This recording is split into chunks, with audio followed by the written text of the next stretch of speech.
Hi, I'm Paul Beckwith. I'm with the University of Ottawa, Laboratory for Paleoclimatology. This is my website, paulbeckwith.net. Okay, on my YouTube channel, if you just Google Paul Beckwith climate change on YouTube, you can find hundreds of videos talking about abrupt climate change, things we can do about it, what's happening with weather extremes, etc., etc., etc. You can, if you go down here on my website, down to the bottom, scroll down, there's, these are the tags. Okay, so this is like a word search. If you want to get a video on Antarctica or amplification, Arctic sea ice, whatever, the size of the word indicates the importance of the topic in my videos, atmospheric rivers, everything's here. If I'm missing something, please drop me a note. Please send me a message, request that I cover a certain topic. I try to cover all aspects of climate here, as you can see. So just go through, it's alphabetical, and just click on the item that you want, and it's sort of the way to find what videos I have. And you can always leave comments here on things, and please consider making a donation to support this work. I just do it on my own time, and I just rely on donations. So thank you very much if you have contributed to help in the production of these videos. This is my last video that was just posted on the distribution of water around the planet. But let me get right into this paper here on the biomass distribution of Earth. This video is, I'm just continuing off on a previous video, which was basically talking about the distribution, humans of animals on the planet, biomass, and humans are only 100 parts per million of all life. Think about that. 0.01%, but we've destroyed 83% of wild mammals on the planet, and many other things. Okay, so the distribution, I was talking about the distribution of biomass on the Earth and how it's changing. So basically, this is some history of what people have done about it. And some of the key things are here. We'll just look at these diagrams. I'll focus on these. Okay, so we like to classify things. We like to look at different taxa, group things. So here's what we have in terms of global biomass. So of the total in this square, or this rectangle, is 550 gigatons of carbon. Okay, so it's broken down into 450 is plants. So most of the carbon in the biosphere is in plants that are on the land. Okay, so what's the next highest group? There's bacteria, 70 gigatons of carbon in bacteria. This is very surprising given the tiny size of bacteria. Obviously, there's way more of them than anything else. And, of those bacteria, lots of them are buried under the ground. They're in subterranean aquifers, they're in deep soils, they're in deep rocks. There's bacteria that's been found several kilometers under the earth in deep caves and things. Okay, the next highest is fungi. Fungus, pluralized fungi, 12 gigatons of carbon. Then we have archaea.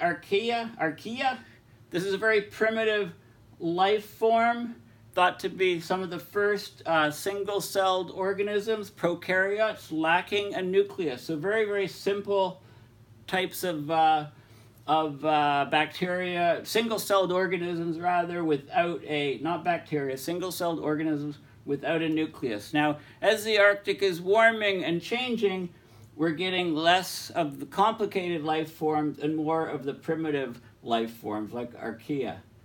Okay, then we have the protists here, 4 gigatons of carbon.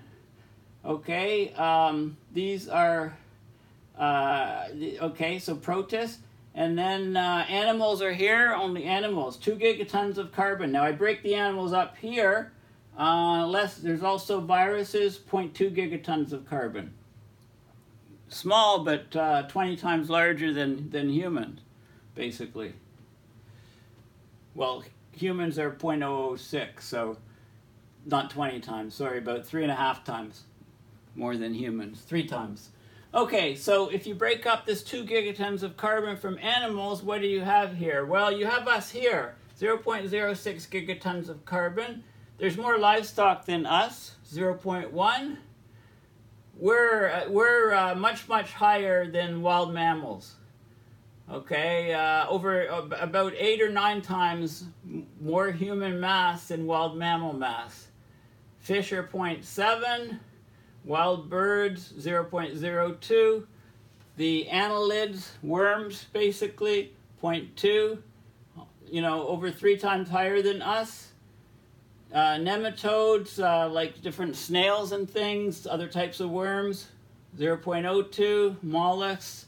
Okay, so the area here is the area, like the polygons, don't worry about it, it's the size of the area here. So the arthropods here, 1 gigaton, half of all animals are arthropods. Okay, and then the cnidarians, these are like the jellyfish, things with stingers and stuff. Okay, so you can see the breakdown here. So we're pretty small on this mass scale. On the global, as far as global biomass goes, we're still small potatoes. Okay, so these are the different taxons. These are the masses. This is shown in chart form, table form, as opposed to the graphic. So it's the same data here, shown in table form. And this is the uncertainty here. So there is higher uncertainty with bacteria. The uncertainty is fairly low with plants. We can get a good estimate of plants on the surface. Archaea, very high uncertainty.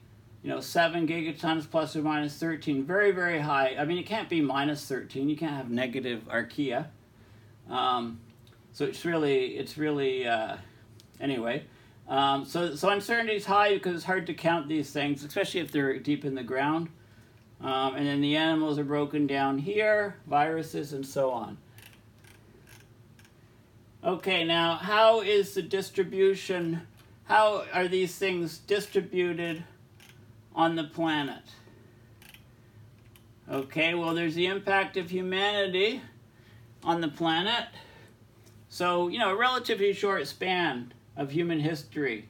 But some major innovations, such as domestication of livestock, the adoption of an agricultural lifestyle, the Industrial Revolution, we've increased the human population dramatically and had radical ecological effects. Okay, so today the biomass of humans, 0.06 gigatons of carbon, and biomass of livestock, 0.1 gigatons of carbon, is dominated by cattle and pigs. This far surpasses that of wild mammals, which have a mass of 0.007 gigatons of carbon. Same with wild birds being way outnumbered by domesticated birds. Okay, so chickens are ruling the roost, if you like. 3-fold higher than wild birds. Okay, and you can go on and get all the details in the comparisons, but you'll find them very surprising. Anyway, it's all in those 2 diagrams that I showed you.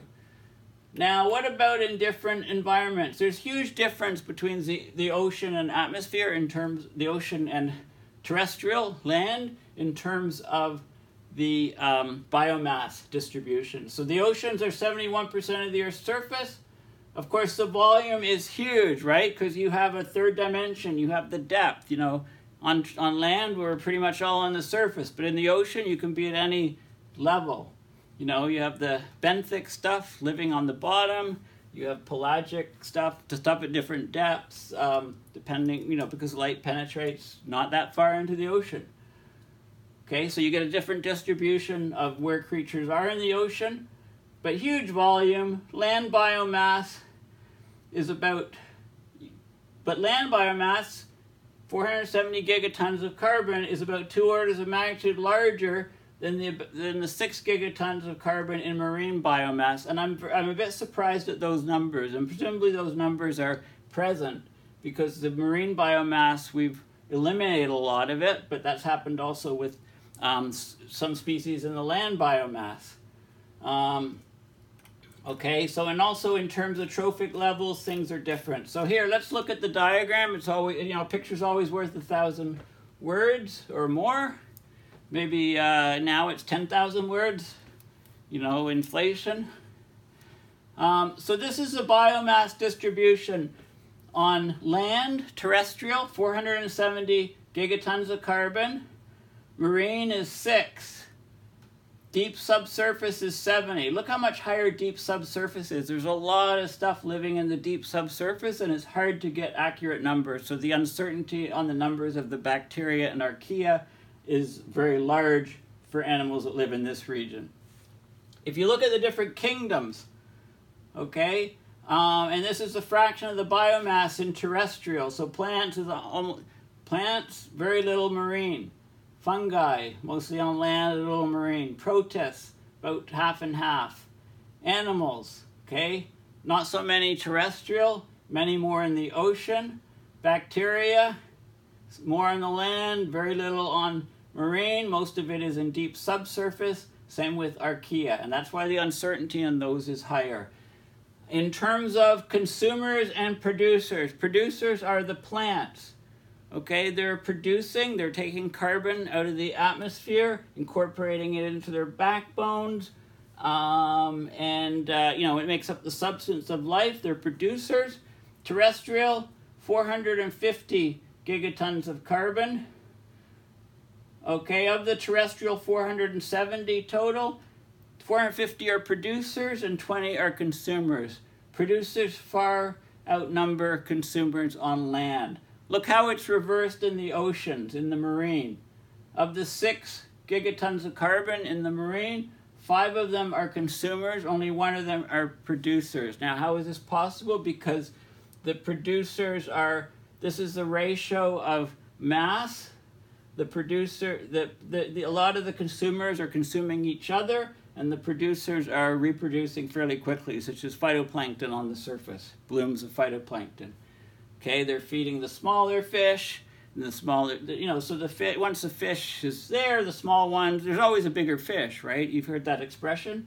I think that was, that's one of my favorite lines in one of the Star Wars movies, when the little submarine is being chased by a big fish. And, you know, the big fish is about to eat the submarine, and whoa, a bigger fish comes along and eats the big fish. So I think that's one of the ones, it's one of my favorites actually. I don't remember which one it is, but it's the one with my favorite Star Wars character, Jar Jar Binks. Jar Jar Binks. Everybody hates him, right? He wasn't that popular a character, but he was my favorite. Maybe just because I love the humor. You know, he's walking along and steps on something squishy. Ooh! You know, I don't know what it is, but I thought he was a great character. Most people don't. But anyway, so here we have the distribution, and those are the only images. This I won't go into the details of how these measurements were done. You know, sample biomass, for example, you correlate it to some environmental parameter. Look at the distribution of the environmental parameter.